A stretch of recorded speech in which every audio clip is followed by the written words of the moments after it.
Si Lala po talaga. Parang grabe po talaga yung bonding namin. Paano siya tumawa, gano'n. Totoo. Pero, opo, grabe, opo. Opo. Ay, parang na-speechless siya.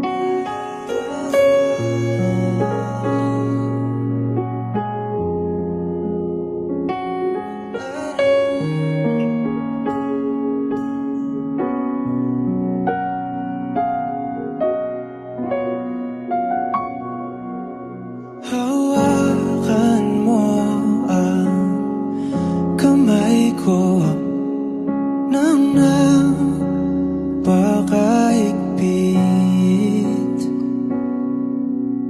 Pakinggan mo ang